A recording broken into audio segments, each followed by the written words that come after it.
Ladies and gentlemen, this is Eugene Kleber-Roundtree III. Tonight's episode of High Voltage News is called The Mambo Madness. Here we are with featured songs by Perez Prado, King of the Mambo. And we will be discussing our first topic, the Obamacare Mambo. Now, your deadline to sign up has been extended one more time. Yes, ladies and gentlemen, if you have not signed up and given all of your information and all of your next of kin, social security numbers, bank account numbers, and ways to get into your pocket, if you have not signed up and given all of that information to Mr. Barack Obama and his healthcare brigade, then you still have time. Yes, all of that brouhaha for 30 days about the deadline creeping up on you and all of those commercials by LeBron James being their little poster boy don't matter. Because he's still going to give you the chance to give him your bank account number. Yes. Sign up for your bronze plan, your silver plan, your gold plan. And you may just get Life Extension 101, 102, and 103. Live the life of your dreams. There's still time to sign up. Yes, it's bigger and better than anything ever built before. Not. I have seen a lot of things in politics in the last 20 years watching this stuff unfold. And I have never seen anything as ridiculous as the last 12 years, and most notably, the last 6. This has been a joke.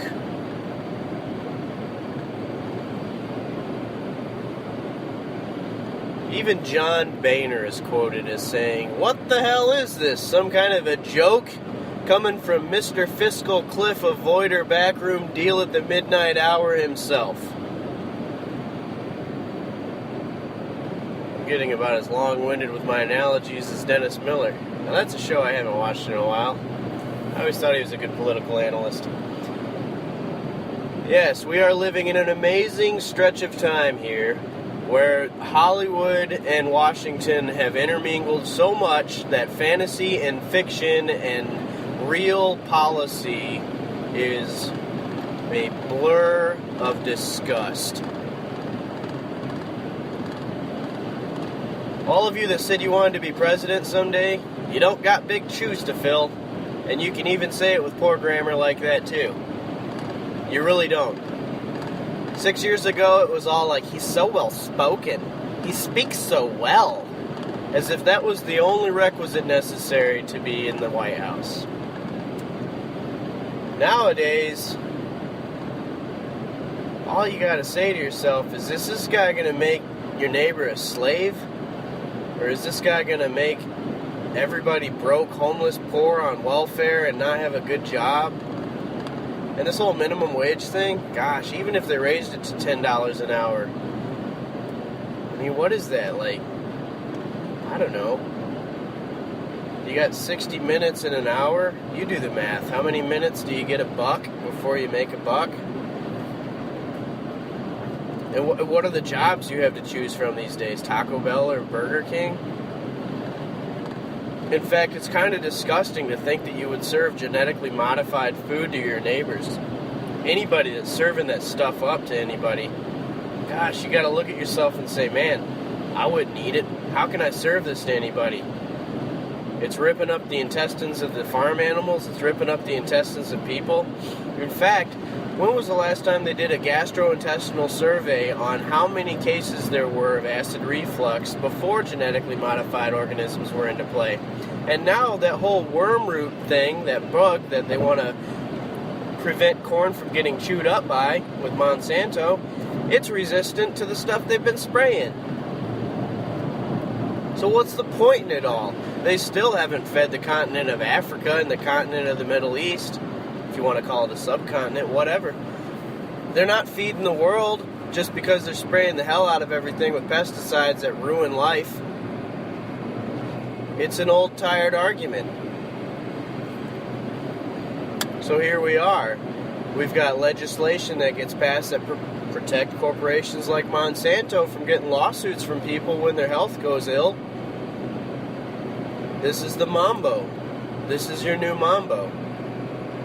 And it's not a good dance. And to quote Jack Napier off of the first Batman, played by Jack Nicholson, it's more like, have you ever danced with the devil in the pale moonlight?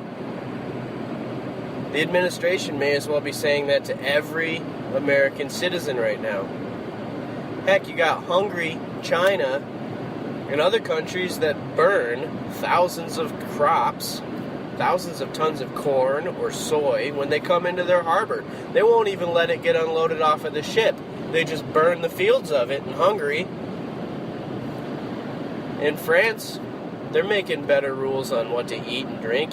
But you take somebody like England, who the former American settlers broke away from, and this week in the news, a couple days ago, you got the UK wanting to fluoridate all of the water for everybody. They really want a dumb population. This is 2 months after Harvard came out with its research saying that fluoride in the water will lower your IQ 7 points. What's 7 points out of 130 if you're lucky enough to have an IQ that high? Come on. Look up the term eugenics if you never had, and I hate the fact that it shares a portion of the same name as me, Eugene. Eugenics, okay? It was started 120 years ago. If you look up eugenics, you'll see its little tentacles in a lot of different areas of society now. It's basically depopulate people, shoot for that almighty race. It's kind of like Nazi 2.0 or Aryan race 2.0 or the perfect breed of race 2.0. And some of its history comes back from the royal elites who just wanted to inbreed for the perfect type of progeny. But it didn't work out so well. They realized that inbreeding had its problems, genetically speaking. So anyways, eugenics, it's basically manipulating chemicals and all sorts of experiments on the society to do different things. a big focal point of it is to depopulate. So here we are in this backwards day mambo, just doing the dance, waiting for everybody to wake up. My thoughts are you just need to go out and start jailing a lot of these people when you see them. Next time they come to your city hall meeting, jail them. Get your local police force to just say, okay, all right, we'll put them in incarceration. Because there's crimes against humanities that are just going on every single day by our bureaucracy. It's horrible. But a lot of people are waking up, and that's the good news. Oh, speaking of news, Drudge Report had this post today about how in the year 2030, about 90% of the news will be created and brought to you by a robot. Oh, I'm sure that'll be even more believable than the propaganda you get now from the state-run media. So look forward to that. We've got another tune by Perez Prado, King of the Mambo, I'm going to bring to you. This is called Que Rico El Mambo.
and that was Que Rico El Mambo, a song that I first was introduced to while playing on the Carnival Elation years back. Now, are we going to see another Mambo with Jeb Bush and Hillary Clinton for the 2016 race? You've got 316 million Americans, and we can only get 2 different families in office. Skip a beat, you've got Barack Obama. But Herbert Walker Bush, George Bush 41, 43. We had Bush under Reagan too.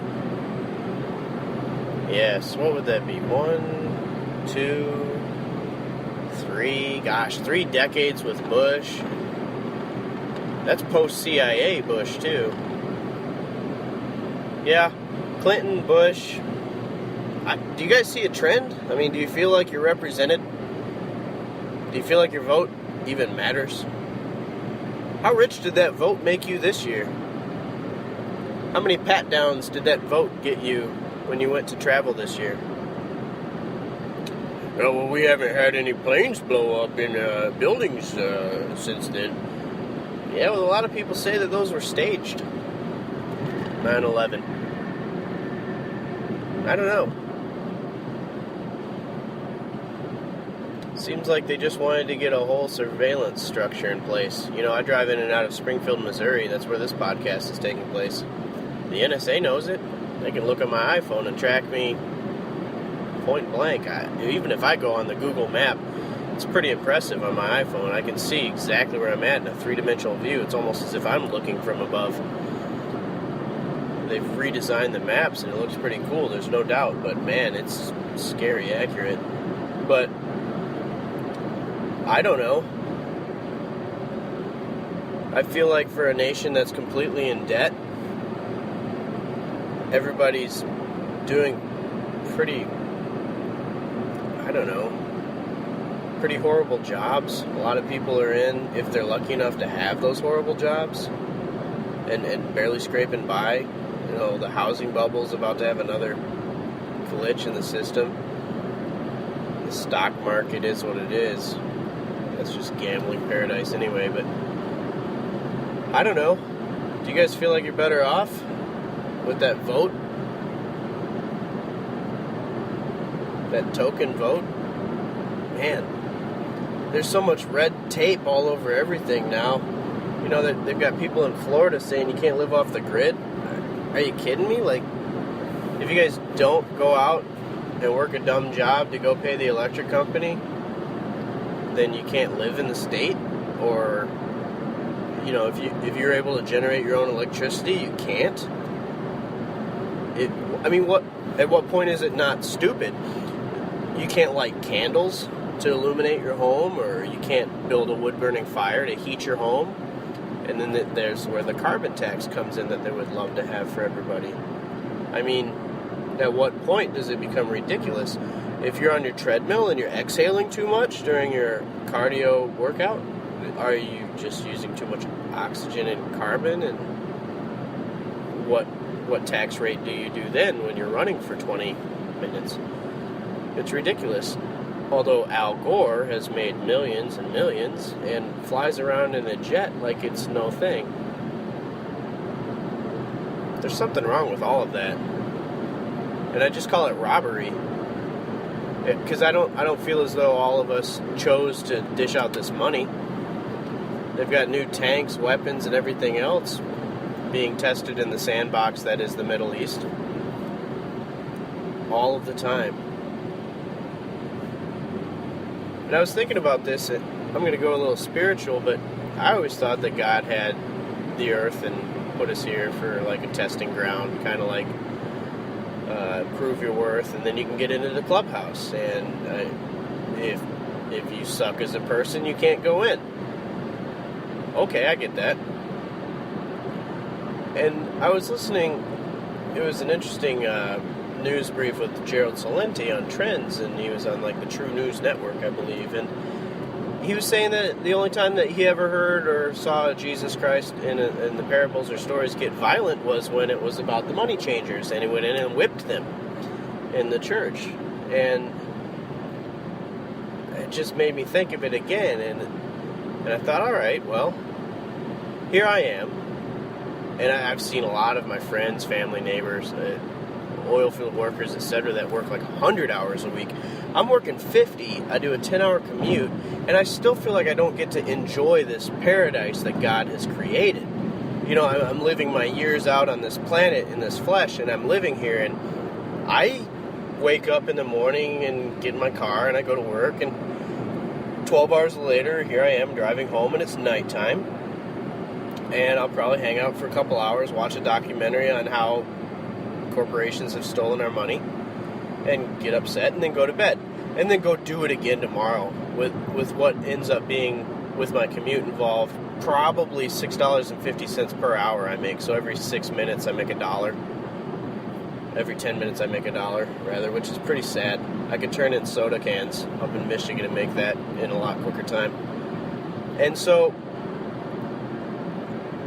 there's a 10-cent refund in case you don't know, but here we are, and back to the spiritual part. If we live this whole life and we just work and we're meek and humble, I think God realizes, you know what? You guys got shafted. All of your money was taken from you in certain ways. I gave you enough to feed you, clothe you, and house you, and you survived, and you made it through. You didn't kill anybody. You didn't steal from anybody. You didn't do anything horrible in my eyes, you know, and this is speaking from his perspective. I'm just speculating.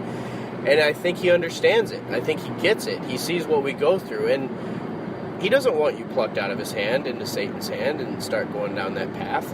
And so I really feel like the scripture that says when the earth is rolled up like a scroll and everything is complete, then there's a new heaven and a new earth. All of that, he gets it. He realized, God, you know, here you are, you were on earth for however many years, and it sucked for you.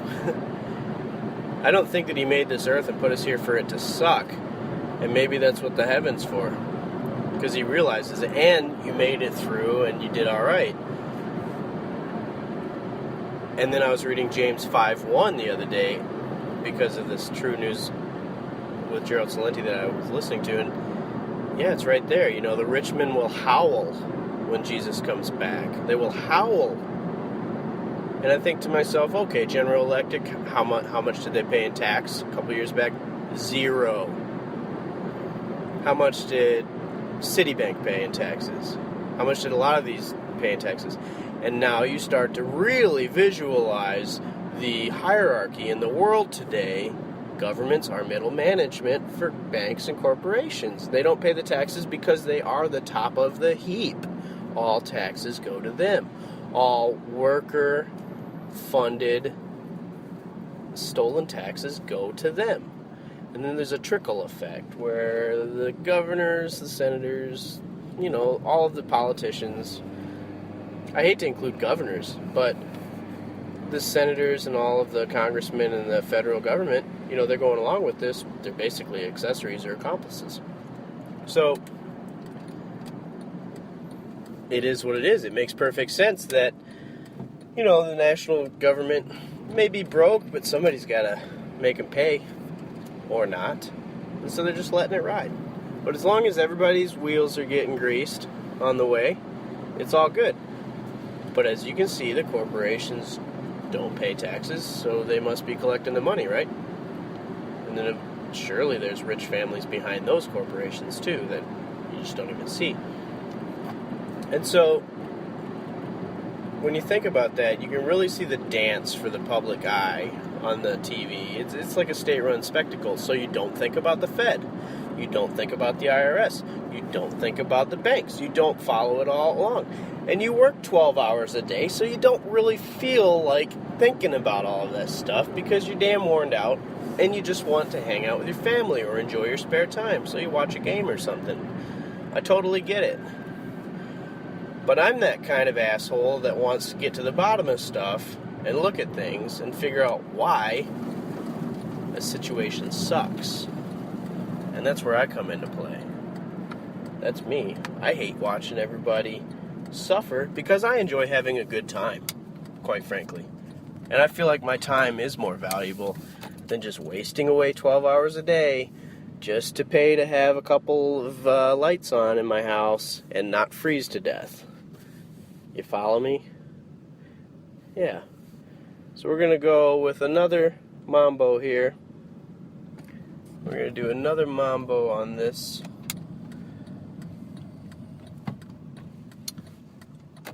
final bit of this podcast here.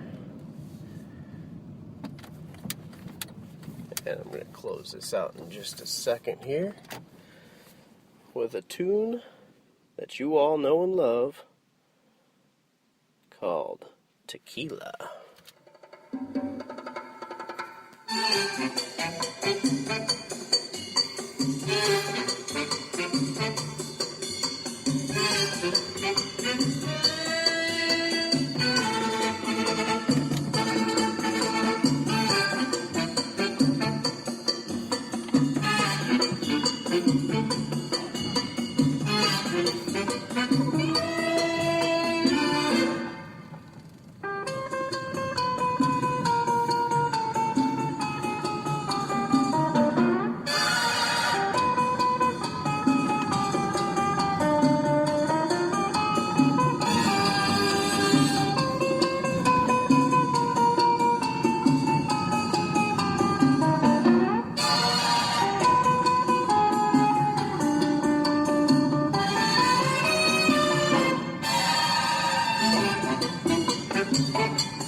Now that may not be the version of tequila that you know, but that is Perez Prado's Mambo called Tequila.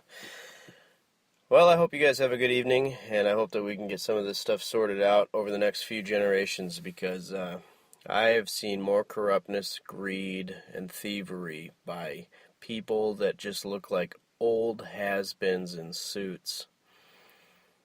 I've seen more of that than I care to ever recall. So I hope a lot of this changes with the current generation and those to come. This is Eugene Cleeper Roundtree III signing off with High Voltage News, brought to you by High Voltage Entertainment. Wishing you the very best. Have a good night.